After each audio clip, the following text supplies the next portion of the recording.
Suppose మా ఇల్లు ఎత్తుకుంటే మా నాన్న పోయినాడు, ఉమ్, మా అమ్మ పోయింది, మా అన్న పోయినాడు, నేను పోయినా. ఓకే. సో ఇంకా నా తమ్ముడు కూడా ఉంటే నా తమ్ముడు కూడా పంపించేవాడిని. కువైట్కి. అట్లా ఉమ్, ఫ్యామిలీలు పోయినాయి అనమాట కువైట్లు. ఓకే. ఎందుకు అదే ఆ ప్రదేశాన్ని ఎంచుకోవడానికి కారణం ఏంటంటారు అక్కడికి? అంటే ఇప్పుడు మా ఏరియాలో ఇప్పుడు నేను డ్రైవరు.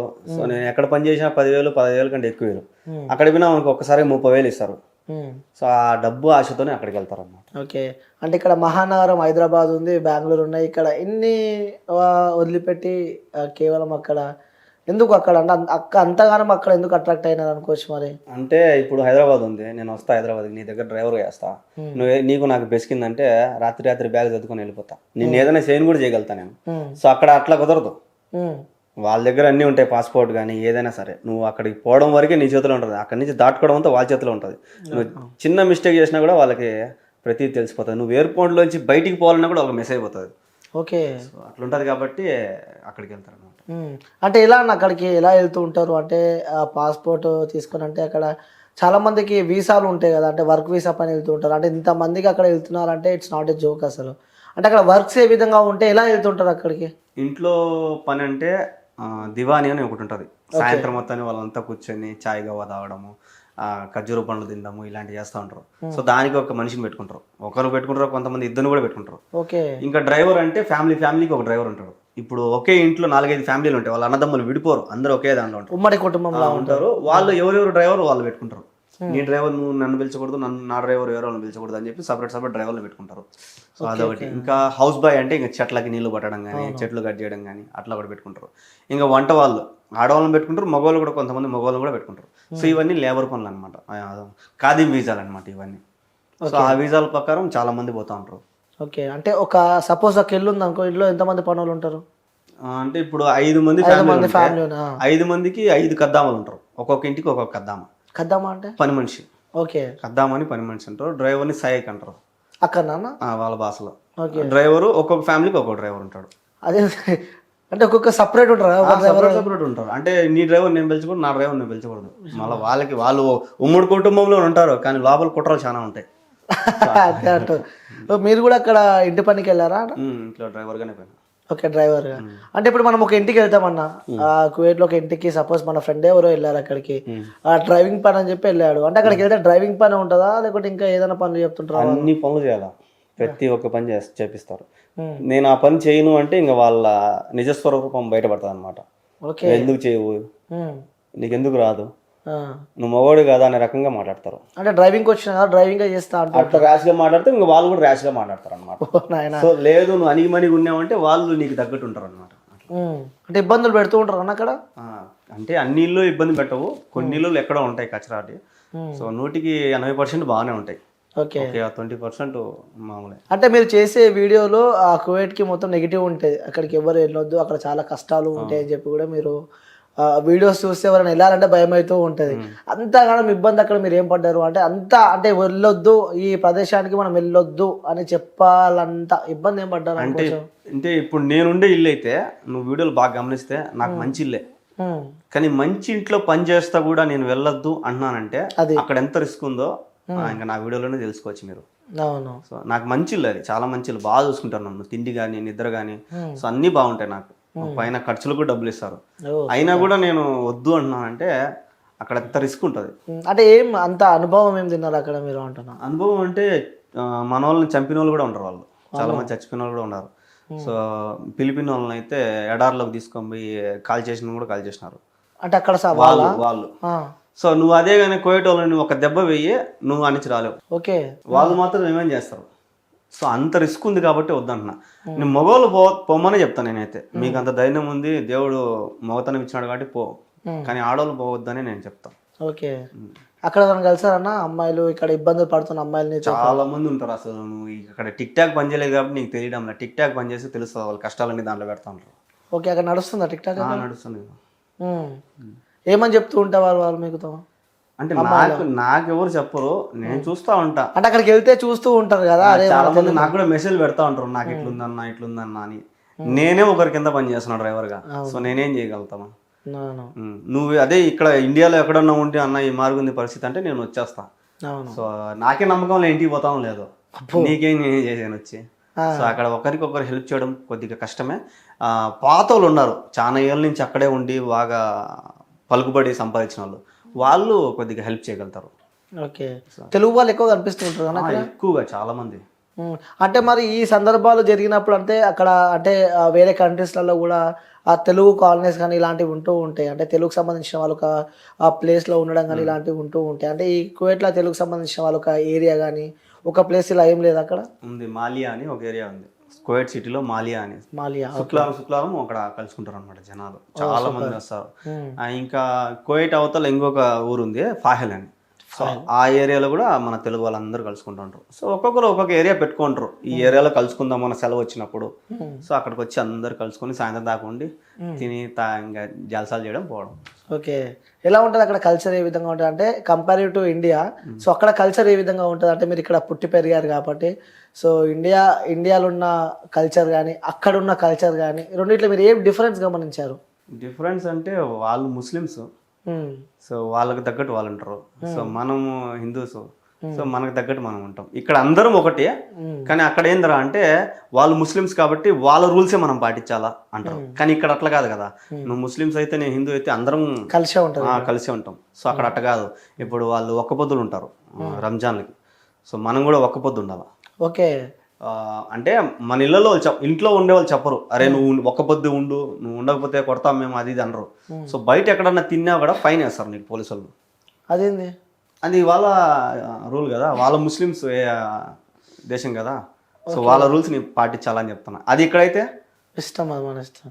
అంటే ఒకవేళ రంజాన్ మాసం ఉంటే తినకుంటే ఎవరు తినొద్దు, ఇక ఒకవేళ తింటే ఫైన్. బయట తింటే తెలియకుండా తినకూడదు. బయట ఎవరైనా పోలీసు వాళ్ళు, హోటల్స్ ఏముండవు, అన్ని మూసేస్తారు, ఏముండవు. నువ్వు ఎక్కడే కానీ తినేదానికి కుదరదు. ఓన్లీ ఇంట్లో మీ పని వాళ్ళు ఇంట్లో ఉంటారు కదా పని వాళ్ళు పెడితే నువ్వు సైగ్గున్న రూమ్ లో తీసుకుని తినాలి. బయట ఎక్కడైనా నీళ్ళు తాగినా ఏదన్నా తిన్నా వచ్చి ఫైన్ వేస్తారు. అలాంటి కొంతమంది కొట్టను కూడా కొడతారు పోయేటోళ్ళు పిల్లలు. ఓకే, అలాంటి ఇబ్బందులు మీరు ఎదుర్కొన్నారన్నా? లేదు. తిన్నారా మంచిగా మీరు? నేను తిన్నా బా, నేను మాత్రం దగ్గర నాకు ఇవ్వకపోతే నేను రచ్చబడతా ఇంట్లో. నేను ముస్లిం కాదు, నాకు ఇవ్వాల్సిందే. ఓకే, ఎన్ని ఇయర్స్ ఉన్నారు అక్కడ? నేను ఇంట్లో ఇప్పుడు 3 సంవత్సరాలు అయిపోయింది, 3 సంవత్సరాలు దాటింది. ఇంతకుముందు ఇంట్లో 2 ఏళ్ళు చేసిన.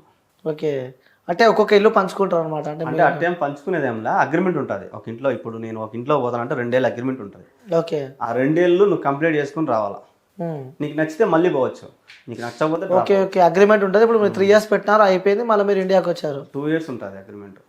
ఏ ఇంట్లోనా? 2 years. ఇంట్లోనే 2 years ఉంటుంది. 2 years కంప్లీట్ అయిన తర్వాత నువ్వు మళ్ళీ పోతానంటే పోలేదంటే నీ ఇష్టం. అది ఓకే, ఇబ్బందులు ఏమో. ఫస్ట్ ఇల్లు అయితే నేను ఆపేసిన పోకుండా, ఈ ఇల్లు అయితే పోతా వస్తా. ఓకే, ఇల్లు పోతా వస్తున్నారు. సార్ ఫస్ట్ అంటే చాలా మంది కువైట్కి ఎలా వెళ్ళాలో కూడా తెలియని వాళ్ళు కొంతమంది ఉంటారు. అంటే ప్రతి ఒక్కరికి డ్రీమ్ ప్లేసులు ఉంటాయి. 10th చదివిన వాళ్ళు వీళ్ళు వెళ్ళాలని అనుకుంటారు కువైట్కి. అలా వెళ్ళాలంటే వాళ్ళు ఎలా, అంటే వాళ్ళ ప్రాసెస్ ఏ విధంగా ఉంటుంది? వీసా చాలా మంది అట్లా, ఇప్పుడు హైదరాబాద్ ఉంది, విజయవాడ ఉంది, వీళ్ళంతా ఏం చేస్తారంటే బ్రోకర్లు ఉంటారు, అక్కడ వీసాలు తీసుకొని వచ్చి ఇక్కడ అమ్ముతా ఉంటారు. సో ఆ విధంగా పోవద్దనే చెప్తాను నేను చాలా మందికి. అక్కడ మనకు తెలిసిన వాళ్ళు ఉంటారు. ఇప్పుడు నేను ఎవరి ద్వారా పోయినా అంటే నా ఫ్రెండ్ ద్వారా పోయినా. సో అట్లా ఎవరైనా బంధువులు కానీ ఫ్రెండ్స్ కానీ బాగా తెలిసిన వాళ్ళు ఉంటే వాళ్ళ ద్వారా పోతే మంచిది. ఎందుకంటే రేపు పొద్దున్న నీకు ఏదైనా ఇబ్బంది అయింది అనుకో, మన ఇంట్లో వాళ్ళు పోయి వాళ్ళ ఇంట్లో వాళ్ళని అడుగుతారు. సో ఏజెంట్ ఏం చేస్తాడంటే, నా వృత్తి ఇది, నా పని ఇది, పంపేయడం ఒకటి, పంపిపోయినాక నీ ఇష్టం అంటాడు. సో అక్కడికి పోయిన తర్వాత చేతులు ఎత్తేసి ఎవరేం చేయలేరు. ఓకే, సో వాళ్ళ తెలిసిన వాళ్ళు ఉంటేనే అక్కడికి వెళ్ళాలి, పోతే మంచిది. ఓకే, ఇంకెలా ఉంటుంది అన్న అక్కడ? అంటే టైమింగ్స్ కూడా ఎన్ని అవర్స్ డిఫరెన్స్ ఉంటుంది ఇక్కడ ఇండియా కంపారిటివ్ ఇండియాకి? అక్కడ 2.5 గంటల తేడా ఉంటుంది. 2.5 గంటలు తేడా ఉంటుంది. అంటే డ్యూటీకి అప్పుడప్పుడు కొన్ని సందర్భాలలో లేట్ అవుతూ ఉంటుంది. అలా లేట్ అయినప్పుడు కూడా అక్కడ నుంచి వాళ్ళు ఇబ్బందులు పెడుతూ ఉంటారా ఇంటి వాళ్ళు? అంటే ఇబ్బంది పెట్టరు, ఫోన్ మీద ఫోన్ కొడతారు. సో ఒక 5 నిమిషాలు లేట్ అయినా కూడా మనం ఈ నుంచి బండి తీసుకొని వాళ్ళ కాడికి తీసుకొని వెళ్ళినప్పుడు ఒక 10-20 మాటలు ఫోన్ కొట్టుంటారు. సూరా తాల్. సో బిన్నారా అని ఫోన్ కొడుతూ ఉంటారు. ఓకే, సో వెళ్ళాక మళ్ళీ ఎప్పుడైనా మీరు వాళ్ళతో తిట్లు కానీ దెబ్బ తినడం కానీ అలాంటి సందర్భాలు ఎప్పుడైనా మీకు సంబంధించిన ఫ్రెండ్స్ కానీ ఎవరన్నా? సంబంధించిన ఫ్రెండ్స్ అయితే తిట్లు తింటానే ఉంటారు. దెబ్బలు తిన్న వాళ్ళు అయితే ఎవరు లేరు, తిట్లు అయితే తింటా ఉంటారు. చాలా మంది కూడా నాకు ఫోన్ చేసి ఈ మారి తిట్టినాడు రా మా వాడు, ఈ మారి చేస్తున్నాడు రా, గొనుగుతున్నాడు రా అని అంటూ ఉంటారు. నేను ఎవరికైనా ఒకటే చెప్తాను, మీరు లాంగ్వేజ్ నేర్చుకోండి, తిరగమల్లి మాట్లాడండి. లాంగ్వేజ్ నేర్చుకుంటే వాళ్ళు భయపడతారు. మీరు భాష నేర్చుకోకుండా వాడు చెప్తా ఉంటే మీరు భయపడినారంటే వాడు ఇంకా రెచ్చిపోతాడు. సో వాడు మాట్లాడితే రివర్స్ మాట్లాడాలి మనం, అప్పుడు వాడు అమ్మ డేంజర్ రా అని గమ్మని అంటాడు. ఓకే, మళ్ళీ అలా డేంజర్ మాట్లాడితే వాడు రిటర్న్ మనం ఏమైనా చేస్తే ఏం చేయడు, నువ్వు కరెక్ట్గా మాట్లాడాలి. వాడు చెప్పినాడంటే దానికి సమాధానం చెప్పినామంటే ఎగ్జాక్ట్ సమాధానం కరెక్ట్ సమాధానం చెప్పాలి. ఓకే, ఇంకోటి ఆ కువైట్ కంట్రీలో కూడా మర్డర్లు ఎక్కువ అవుతూ ఉంటాయని చెప్పి వింటూ ఉంటాము. అంటే కొంతమంది చేస్తారు, పిల్లనాయలు ఉంటారు కొంతమంది కోవిడ్ పిల్లలు, వాళ్ళకి అదొక కుషాలన్నమాట. ఓకే, గన్లు పెట్టుకుంటారు, కత్తులు పెట్టుకుంటారు, కావాల్సుకొని రాడ్లు కొట్టుకోవడము.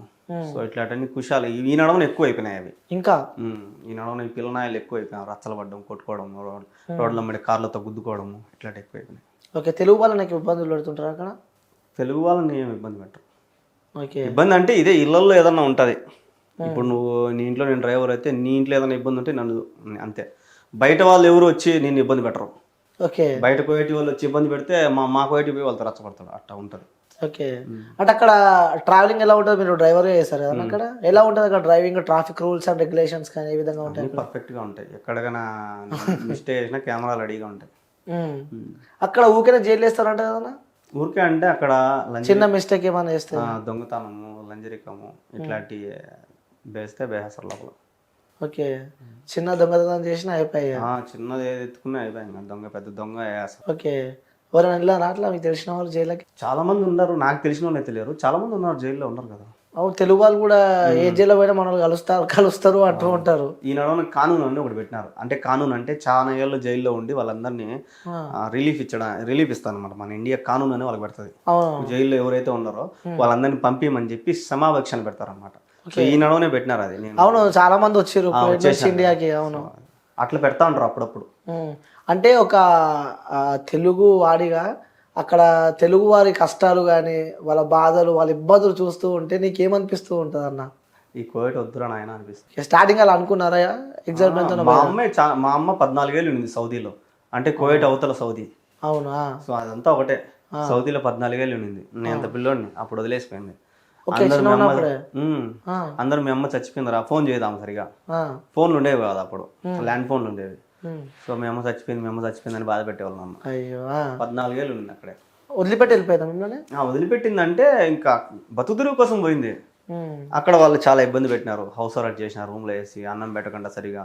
మా అమ్మని సిగరెట్లతో కాల్చి చాలా ఇబ్బంది పెట్టినారు మా అమ్మని అక్కడ కువైట్ లో. సౌదీలో ఓకే, సౌదీ చాలా మంచి కంట్రీ అనమాట, ఈ కువైట్ కన్నా కొద్దిగా బెస్ట్ అక్కడ.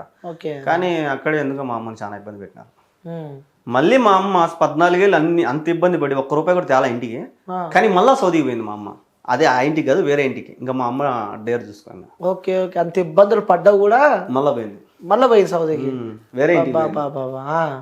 అంటే డబ్బు. ఓకే, అంటే అమ్మ చిన్నప్పుడే మిమ్మల్ని వదిలిపెట్టి వెళ్ళిపోయింది అని చెప్పి చెప్తున్నారు. అంటే ఇంట్లో ఎంతమంది ఉంటారన్న మీరు? 2 అక్కలు, ఒక చెల్లి, నేను. అందరికి పెళ్ళి అయిపోయినాయి ఇప్పుడు. ఓకే, 2 అక్కలు, ఒక చెల్లి, మీరు. నాన్న చనిపోయాడు. సో ఇలా హెల్త్ ఇష్యూ అని. ఎలా ఉంటుంది నాన్నతో బాండింగ్ మరి? నాన్న తాగుతాడని నేను మాట్లాడేవాడిని కాదు. నాన్నతో మాట్లాడలే, ఎక్కువ బాండింగ్ లేదా? ఎక్కువ మాట్లాడను. ఎందుకు? తాగుతాడని. తాగుతూ ఉంటారు కదా. తాగుతూ ఉంటారు, అప్పుడు తెలియదు కదా నాకు. సో ఆయన పోయిన తర్వాతే తెలిసింది ఆయన విలువ. అంటారుగా, ఉన్నప్పుడు వాల్యూ తెలియదు, ఒక మనిషి మన చేజారిపోయినాక ఆ మనిషి వాల్యూ ఏదో తెలుస్తుంది అని చెప్పి. అందుకే నేను మా అమ్మని కాపాడుకోవాలి. ఏమంటుండేవారు నాన్న ఇప్పుడు మరి మీతో? సో నాన్న కూడా అటు వెళ్ళిండా? స్టార్టింగ్ లో చెప్పారు నాన్న మమ్మీ మొత్తం అక్కడే. అంటే మీ మదర్ ఇక్కడ నుంచి వెళ్ళినప్పుడు నాన్న మీతో ఉండేనా? ఉన్నాడు. ఓకే, మా నాన్న వెళ్ళకుండా అమ్మని పంపించారు మరి? అదే నాకు నచ్చదు, అదొకటి ఇంకా తాగుడు, ఇవి రెండు నాకు నచ్చలేదు ఆయన దగ్గర. నేను ఫస్ట్ ఏం చెప్తానంటే ఆడవాళ్ళు కువైట్కి పోకూడదు, గల్ఫ్ కంట్రీకి పోకూడదు. ఇప్పుడు కువైట్లో ఉండే వాళ్ళంతా ఎట్లా అంటే ఆడవాళ్ళు మొగుడు చేతకానవాడు, లేదా మొగుడు ఇంకొకటి ఎత్తుకొని వాళ్ళు, లేదా మొగుడు చచ్చిపోయిన వాళ్ళు, మొగుడు చేతకానవాడు, ఈ తాగుబోతోళ్ళు వీళ్ళు ఉంటారు కదా, వాళ్ళంతా అక్కడికి వెళ్ళి ఉన్నారు కువైట్కి. సో మొగుడు సక్రంగా ఉంటే కువైట్కి పోరు ఎవరు. Okay okay. సో మా నాయన కూడా సేమ్ ఆ ప్రాసెస్ ఆయన తాగుబోతాడు కాబట్టి మా అమ్మ పోయింది. బాధ అనిపిస్తూ ఉంటుందన్నా? బాధ అంటే ఆయన పోయినాక బాధ అనిపిస్తుంది, ఆయన ఉన్నప్పుడు మాత్రం నువ్వు మా అమ్మని అంత ఇబ్బంది పెట్టినావు అని కోపం వచ్చింది. ఎంతైనా కన్నతల్లి కాబట్టి ఆ ప్రేమ ఉంటుంది. అంటే నాన్నపై కూడా ప్రేమ ఉంటుంది. అంటే ఎప్పుడు నాన్నతో ఎప్పుడు గొడవ అవుతుండేదా మీకు? గొడవ నేను మాట్లాడను, అసలు మాట్లాడను నాన్నతో. అంటే తెలుగు వచ్చినప్పటి నుంచి మాటలు బంద్ చేసినాం అనమాట. అంటే ఆయన ఆమెను పెట్టిన ఇబ్బందులు అట్ట చూసినాను అనమాట, నా కల్లారా మా అమ్మని ఇబ్బందులు పెడతా ఉంటా. సో అందుకు నేను అంతగా మాట్లాడాను కాదు. ఏమంటే ఏమైనా తిన్నామంటే తిన్నా అంతే, అంటే ఏమనిపిస్తూ ఉంటుంది అని అంటే మనం చిన్నప్పుడు అంటే ప్రతి ఇంట్లో అంటే మన ఇంట్లో ఎవరింట్లైనా ప్రతి ఇంట్లో చిన్న ఉన్నప్పుడు ఆ కష్టాలు చూస్తూ ఉంటే సో పెద్ద అయినాక మనకు అనిపిస్తుంది కదా ఎప్పుడెప్పుడు పెద్ద అవుతామా, ఎప్పుడెప్పుడు డ్యూటీలు చేస్తామా, ఎప్పుడెప్పుడు జాబులు చేసి మన అమ్మని మంచి చూసుకుంటామా అని అంటే ఆ సందర్భాలు అనిపించిందా మీకు? నేను చిన్నప్పటి నుంచి కష్టపడతానే ఉన్నా. చిన్న ఉన్నప్పటి నుంచి నేను 6th క్లాస్ మా అమ్మ పోయింది, నేను 5th క్లాస్లో ఉన్నప్పుడు మా అమ్మ పోయింది.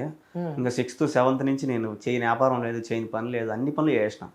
ఈ పని అని లేదు, మొత్తం అన్ని పనులు చేసిన. కూరగాయలు అమ్మినా, మామిడికాయలు అమ్మినా, జ్యూసులు అమ్మినా, చపాతీలు రోడ్ల మీద చపాతీలు వేసి అమ్మినా, అన్నీ చేసిన. మొత్తం ఈ పని అని లేదు. మెకానిక్ షెడ్లలో పని చేసిన, ఆటో దోలినా, కార్ దోలినా, లారీలు దోలినా, అన్నీ అయిపోయినాయి. చిన్న ఏజ్ ఉంటే కష్టాలు పడుకుంటూ వచ్చినారు. అన్నీ అయిపోయినాయి. ఎలా అన్న అంటే ముగ్గురు ఆడపిల్లల పెళ్ళిళ్ళు అయిపోయినా, ముగ్గురు అయిపోయినా? అన్నీ మా అమ్మే చేసింది. బాబా సూపర్ అన్న తల్లి. ముగ్గురు పెళ్ళిళ్ళు కంప్లీట్ అయిపోయినాయి. ఇప్పుడు అమ్మ ఇక్కడ ఉంది మరి? అమ్మ నా దగ్గరే. ఎలా చూసుకుంటున్నావు మరి అమ్మని? ఇప్పుడైతే బంగారంగా చూసుకుంటున్నా. అంటే ఒకప్పుడు నా దగ్గర ఏం లేదు కదా, సో ఆమె కూడా నాకు హెల్ప్ చేస్తా ఉంది అనమాట. ఇప్పుడు నా దగ్గర ఉంది, సో ఇప్పుడు నేను బంగారంగా చూసుకుంటాను. ఓకే, ఉన్న దాంట్లో ఎంతైనా అన్న అంటే వాస్తవంగా ఒక ఆడపిల్ల పెళ్లి చేయాలంటే అంత ఈజీ కాదు. మగోడు చేతులు ఎత్తేస్తే ఆడది పెళ్లి చేయాలంటే చాలా కష్టం. అవును. అట్లాంటిది ముగ్గురికి పెళ్లి చేసింది. తెలుగు ఉన్నప్పుడు చేసిందా? తెలుగు ఉన్నప్పుడు చేసిందా? నీకు ఇక్కడ చిన్న ఉన్నప్పుడు చేసిందా? నాకు పెళ్ళి అయిన తర్వాత మా చెల్లెలు కూడా మా అమ్మాయి చేసింది. నాది లవ్ మ్యారేజ్. ఓ లవ్ మ్యారేజ్. అవి చూస్తూ ఉన్నా వీడియోస్. ఎలా అన్న లవ్ మ్యారేజ్ అంటే ఫస్ట్ ప్రపోజ్ ఎవరు చేసారు? అఫ్ కోర్స్ అబ్బాయిలే చేస్తారు. అమ్మాయి. ఓకే, అక్కడ నుంచి ప్రపోజ్ వచ్చింది. ఏ ఏజ్ లో వచ్చింది? నాకు అప్పుడు 18 ఏళ్ళు, మా పాపకి 13. చిన్న వయసులో పెళ్లి చేసుకున్నాం మేము. ఓకే, ఇష్టపడి పెళ్లి చేసుకున్నారు. సేమ్ కాస్ట్ అంతా? Same cost. ఓకే, పెద్దల పెళ్లి చేసుకున్నారు. అందరిని నేనే ఒప్పించిన. గుండె గట్టిదంటావు. ఒప్పించి పెళ్లి చేసుకున్నా అంటారు. ఓకే, అంటే మొన్న మీరు కువైట్ నుంచి రిటర్న్ వచ్చేటప్పుడు సర్ప్రైజ్ చేసినారు. లిటరల్లీ చెప్తున్నా, ఆ వీడియో చూస్తే నిజంగా చెప్తున్నా ఆసమ్. అట్లా అంటే నేనైతే రిపీట్ చేస్తూ చూసిన అనమాట. క్రేజీ మస్తు అనిపించింది. నువ్వు ఏడ్ చేసినావు అన్న? మా అమ్మని చూస్తే నాకు మా నాన్న అంటే చేతకాక నేను వదిలేసుకున్నానేమో, ఏమి కూడా ఆడ మిస్ అవుతుందేమో అని ఒక భయం వేసేసింది నాకు. సో అందుకు ఏడుపు వచ్చేసింది. కొద్దిసేపు ఆమెతో మాట్లాడదాం అనుకున్నా నేను, ఎవరు అది ఇది అని. అవును, చూసిన. అలా కాలే. అమ్మ ఇంకా మీ అందరు పెళ్లిళ్ళు చేసినా కూడా ఇంకా పని చేస్తుంది. ఆమెకు చెప్తే విననే తెలుసా, ఎప్పుడు కూడా వినదు. నేను చేయాల్సి అసలు వాళ్ళ అమ్మ ఇప్పుడు బతికే ఉంది. ఇంకా 100 ఏళ్ళు దాటి ఉన్నాయి. ఆమె కూడా ఇప్పుడు పని చేస్తాను. వీళ్ళందరికీ అదొక జమ్లా అయిందన్నమాట. అట్లా స్ట్రాంగ్ అనమాట. అదే మొన్న మీ సర్ప్రైజ్ వీడియోలో కూడా అమ్మ ఐరన్ చేస్తూ ఉంది. సడన్ గా షాక్ అయిపోయింది. అంతా జల్దీ గుర్తుపట్టేసింది. నేను తీసేసిన కదా, ఎడిట్ చేసిన కదా. అమ్మో ఏడ్చారు, చూసిన వీడియోస్. చాలా మంది కూడా కింద కామెంట్ చూస్తుంటే చాలా ఎమోషనల్ అయిపోయారు ఆ వీడియో చూస్తూ ఉంటే. ఫస్ట్ మీ అక్క దగ్గరికి వెళ్ళారు కదా? అక్క అంటే ఆ నుంచి రావడము చెన్నై నుంచి కదా వచ్చేది. సరే ఇంకా పోతా అక్కడే కదా, తిరుపతిలోనే కదా అని చెప్పి అక్క దగ్గరికి వెళ్ళిన. అక్క కూడా ఎంత ఎమోషనల్ అయిపోయింది అన్న. అక్కకి రాత్రి ఫోన్ చేసిన, అంటే మామూలుగా కెమెరా ఆఫ్ చేసి వీడియో కాల్ చేసి బ్లాక్ చేసేసి, నేను కింద ఉన్నా రాక, మీ ఇంటి కింద ఉన్నా అని చెప్పిన. పరిగెత్తుకుంటూ వచ్చింది అప్పుడు రాత్రి. మళ్ళీ కెమెరా ఓపెన్ చేస్తే రూమ్ లోనే ఉన్నా. రాత్రి ఫోన్ చేసి మాట్లాడినా, పొద్దున్నే వచ్చి ఇక్కడ ఉండవు. షాక్ అయిపోయింది అక్క. నిజంగా అది కూడా క్రేజీ అనిపించింది. తర్వాత మీ చెల్లెలు, మీ ఇంట్లో వైఫ్ పక్కన. ఇంకా మా చిన్నక్క ఉంది, కానీ మా చిన్నక్క కడప అనమాట. ఫోటో పెట్టారా? చిన్నక్క మిస్ అయినా అప్పుడు. ఓకే, ఫోటో అయితే పెట్టారు కదా, చూసిన తర్వాత నెక్స్ట్ రిప్లై ఏమొచ్చింది అంటే చాలా మంది క్వశ్చన్ మార్క్. అది ఫోటో పెట్టాడు కానీ ఆపేసారు అనుకుంటా మీరు. అంటే ఆ అక్క మళ్ళీ ఫోన్ చేసింది, దాన్ని నేను తీలాగిపోయిన వీడియో. ఓకే, సో అంటే కష్టపడుకుంటా పని చేసుకుంటా అంటే ఈ లైఫ్ ఎలా అనిపిస్తుంది అంటే ఈ జన్మ అంటే కొంతమంది భయపడతారు, ఇబ్బందులు వస్తున్నాయి అంటే భయపడి అక్కడికి లైఫ్ ఎండ్ చేసుకుంటారు కొంతమంది. సో సూసైడ్ అటెంప్ట్ చేసుకుంటారు. అరే ఇన్ని కష్టాలు నాకే వచ్చినాయి అని చెప్పి కూడా ఇబ్బందులు పడి ఆ సూసైడ్ కానీ సో సంథింగ్ ఇక్కడ యాక్సిడెంట్ కానీ ఏదో ఒకటి చేసుకుంటూ ఉంటారు. అలా మీకేమనిపిస్తుంది అంటే మీరు కష్టపడి చిన్నప్పుడే అంటే నాన్న సపోర్ట్ లేకుండా మదర్ సపోర్ట్తోనే ముగ్గురు అక్కల పెళ్ళిలో ఒక చెల్లె, సో ఈ అన్నీ తలుచుకుంటే ఏమనిపిస్తూ ఉంటుంది మీకు? ఒకసారి నేను కూడా చచ్చిపోదాం అనుకున్నా కదా. మీరు కూడా సూసైడ్ అటెంప్ట్ చేసుకోవాలా అనుకున్నా. ఎందుకురా ఈ జీవితము, ఎందురా ఇది అని అనిపించింది. సో కాదు, నాకు ఫ్యామిలీ ఉంది, మా అమ్మ ఉంది, నా వైఫ్ ఉంది, ఇంకా ఏదో ఉంది నా దగ్గర, తీయాలి దీన్ని బయటికి.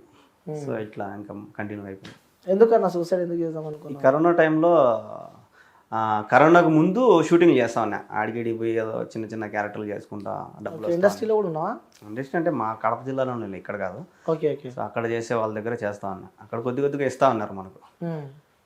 ఇంకా కరోనా టైంలో ఇంకా షూటింగ్లు కూడా ఆగినాయి, మనకి ఇంకా ఇన్కమ్ లేదు, ఎవరైనా డ్రైవింగ్ కూడా పిలిచడం లేదు, అందరూ భయపడుతున్నారు, బండ్లు కూడా పంపించడం లేదు ఆడికి కరోనా అని చెప్పి.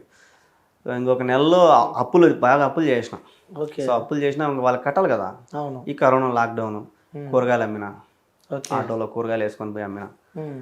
మాస్క్ పెట్టుకొని అమ్మిన, ఎవరన్నా చూసి కనుక్కుంటారని. ఆ. సో అట్లా కూడా నా వల్ల కాల, ఈ అప్పులు అట్ట తీరవు, ఆడొచ్చే 1500కి సరిపోదు మనకు. ఉమ్.